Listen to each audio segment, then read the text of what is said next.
Hello students, myself Priyanka Jangid और today's topic is introduction of hard soft acid base। आज अपन इसका पढ़ेंगे introduction.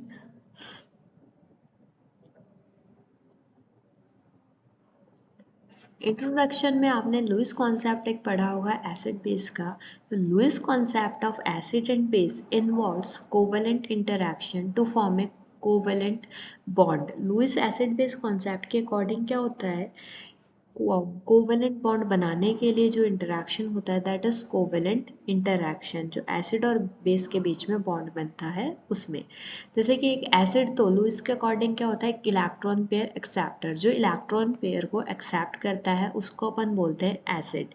और बेस क्या होता है, इलेक्ट्रॉन पेयर डोनर, जो इलेक्ट्रॉन पेयर को डोनेट करता है। अब एसिड और बेस आपस में मिलकर के, बेस तो अपना इलेक्ट्रॉन पेयर डोनेट करेगा और एसिड उस इलेक्ट्रॉन पेयर को एक्सेप्ट करेगा।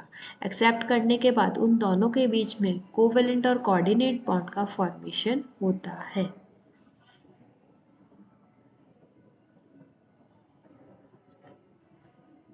नाइनटीन 1963 में साइंटिस्ट आए थे राल्फ पियर्सन। उन्होंने क्या करा था, acid base hard soft acid base के प्रिंसिपल को एक्सप्लेन किया था। मींस फर्स्ट टाइम जो इंट्रोडक्शन दिया था वो दिया था राल्फ पियर्सन ने। According to principle Pearson, hard acid prefer to coordinate the hard base and soft acid prefer to coordinate soft base। Pearson के अकॉर्डिंग क्या था कि हार्ड एसिड जो होगा वो प्रेफर करेगा कि वो हार्ड बेस के साथ में ही कंबाइन हो और उसके साथ में बॉन्ड बनाए, और सॉफ्ट एसिड सॉफ्ट बेस के साथ में कंबाइन होके बॉन्ड फॉर्मेशन करे। ये जो सिंपली कॉन्सेप्ट था पियर्सन का, ये काम में आया था to rationalise a variety of chemical information, बहुत सारी केमिकल इंफॉर्मेशन के लिए। To identify organic and inorganic reaction, organic और इनऑर्गेनिक रिएक्शन दोनों में ये यूज में आ सकता है। 1983 में राल्फ पियर्सन और रॉबर्ट पार्ड ने क्वालिटेटिव डेफिनेशन ऑफ HSAB को कन्वर्ट किया था क्वांटिटेटिव वन में, और उन्होंने एक नया कॉन्सेप्ट पोलराइजेबिलिटी इसमें इंट्रोड्यूस करा था। उन्होंने ये बोला था, a less easily polarise atom और ion is hard and a more easily polarise atom और आयन इज सॉफ्ट। मतलब जो आपका एटम या आयोनाइज होगा वो लेस पोलराइज्ड है, अगर उसकी पोलराइजेबिलिटी कम है उसको अपन बोलेंगे हार्ड। और अगर आपका एटम और आयन मोर इजीली मीन्स जो इजीली पोलराइज हो जाता है, जिसमें ज़्यादा पोलराइजेशन होता है, वो आपका एटम और आयन कन्वर्ट हो जाएगा सॉफ्ट में। पोलराइजेबिलिटी अभी अपन ने टर्म पढ़ी है, बट व्हाट इज पोलराइजेबिलिटी, क्या होती है?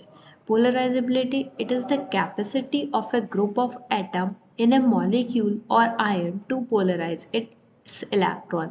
ये कैपेसिटी होती है एटम के ग्रुप की किसी भी मॉलिक्यूल में या किसी भी आयन में उसके इलेक्ट्रॉन्स को पोलराइज करने की। ठीक है, जैसे अपन ने यहाँ पे देखो एग्जाम्पल लिया है अमोनियम, अमोनियम मॉलिक्यूल का।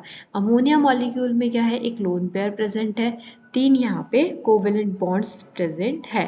तो आफ्टर पोलराइजेशन, पोलराइजेशन के बाद में क्या होगा, अब पोलराइजेशन में क्या होता है, जिसकी इलेक्ट्रॉन नेगेटिविटी ज़्यादा होती है वो इलेक्ट्रॉन्स को अपनी तरफ अट्रैक्ट करता है और खुद क्या करेगा, नेगेटिव चार्ज में कन्वर्ट हो जाएगा। इलेक्ट्रॉन्स लेकर के उसमें इलेक्ट्रॉन्स क्या हो जाएंगे, एक्सेस में हो जाएंगे, और जो इलेक्ट्रॉन्स डोनेट कर रहा है वो पॉजिटिव चार्ज में कन्वर्ट हो जाएगा, उस पर पॉजिटिव चार्ज डेवलप हो जाएगा। अगर अपन अमोनिया की बात करें तो नाइट्रोजन और हाइड्रोजन से मिलकर के ये बना है।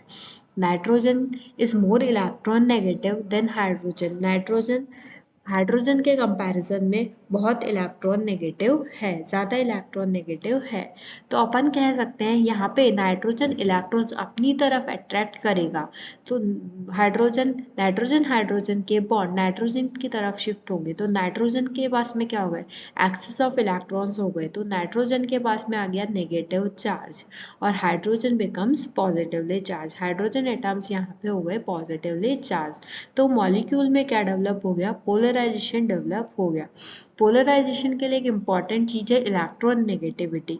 इलेक्ट्रॉन नेगेटिविटी में अगर डिफरेंस होगा तो मॉलिक्यूल में पोलराइजेबिलिटी डेवलप होगी। अगर आपके पास में सेम एटम्स है तो मॉलिक्यूल इज नॉट पोलराइजेबल, वो मॉलिक्यूल पोलराइजेबल नहीं होगा।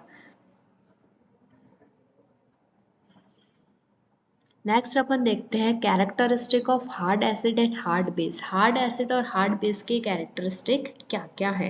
पहले अपन देखते हैं हार्ड एसिड। अब हार्ड एसिड जो होंगे उनमें क्या होता है, लो पोलराइजेबिलिटी। पोलराइजेबिलिटी इसमें क्या होती है, कम होती है। पॉजिटिव चार्ज हार्ड एसिड अगर है तो उस पर हाई पॉजिटिव चार्ज होगा, पॉजिटिव चार्ज उस पर बहुत ज़्यादा होगा। साइज के रिस्पेक्ट में देखा जाए तो it is a small size. Hard acid अगर है तो उसका साइज क्या होगा, स्मॉल होगा। नेक्स्ट है it is not easily oxidise. ये इजीली ऑक्सीडाइज नहीं हो पाता है अगर वो हार्ड एसिड है तो।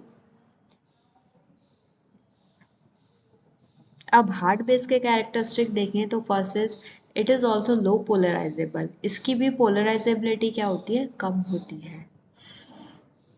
स्प्रेड डोनर ऑर्बिटल, इसमें जो डोनर ऑर्बिटल्स होते हैं वो बहुत ज़्यादा होते हैं। डोनर ऑर्बिटल्स इसमें एक्सेस में होंगे।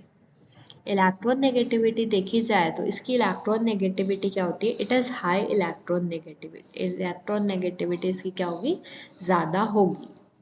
And it is not also not easily oxidise, ये भी ईजीली ऑक्सीडाइज नहीं हो पाता है हार्ड बेस।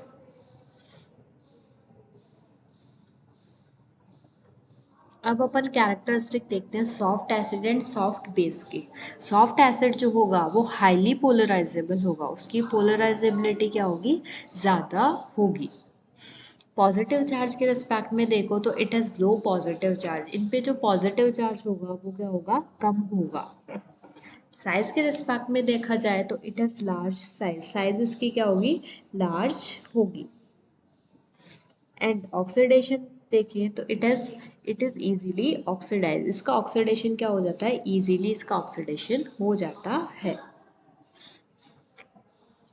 सॉफ्ट बेस की कैरेक्टरिस्टिक देखी जाए तो अगर वो सॉफ्ट है तो पोलराइजेबिलिटी क्या होगी, ज़्यादा होगी। आइदर वो एसिड होगा आइदर वो बेस होगा, तो इट इज़ हाईली पोलराइजेबल। इसमें जो डोनर ऑर्बिटल्स होते हैं वो डिफ्यूज डोनर ऑर्बिटल्स होते हैं। इसकी जो इलेक्ट्रॉन नेगेटिविटी होती है सॉफ्ट बेस की, वो जो इलेक्ट्रॉन नेगेटिविटी होगी वो कम होगी, means it is low electron negative. Oxidation के रेस्पेक्ट में देखा जाए तो it is also easily oxidise, इसका भी ईजीली ऑक्सीडेशन हो जाता है। ये हुए अपने characteristic of hard acid hard base, soft acid soft base.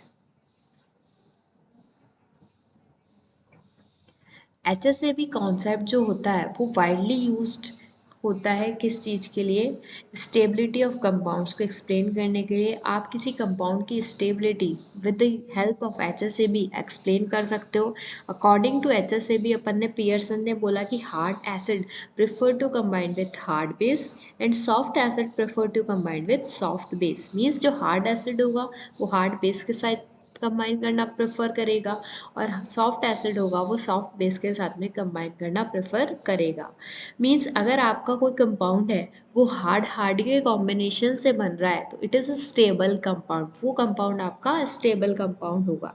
अगर आपका कंपाउंड सॉफ्ट सॉफ्ट के इंटरेक्शन से बन रहा है, means soft acid and soft base, that is also stable compound. But अगर आपके पास में कंपैरिजन में कोई ऐसा कंपाउंड आ गया, मीन्स एक कंपाउंड है जो हार्ड एसिड और सॉफ्ट बेस के कॉम्बिनेशन से बन रहा है, तो means that is unstable compound, वो कंपाउंड स्टेबल नहीं होगा। इसलिए अपन HSAB कॉन्सेप्ट को यूज़ करते हैं to explain the stability of compounds, compounds की स्टेबिलिटी को एक्सप्लेन करने के लिए। सेकेंड है chemical reaction in term of their mechanism and pathway. Chemical reaction को भी ये एक्सप्लेन करता है उसके मैकेनिज्म के थ्रू और पाथवे के थ्रू कि कौन से रिएक्शन किस मैकेनिज्म से प्रोसीड हो रही है and what is the pathway और the reaction. The theory is used in contests where a qualitative rather than quantitative description would help in understanding the predominant factors which drive the chemical properties and reaction. ये जो theory थी quantitatively ज़्यादा experimentally explain किया था इसने अपनी chemical properties या reaction की स्टेबिलिटी को या रिएक्शन को एक्सप्लेन करने के लिए। तो this theory was more quantitatively rather than qualitatively. So this is all about the introduction of hard soft acid base. Thank you so much.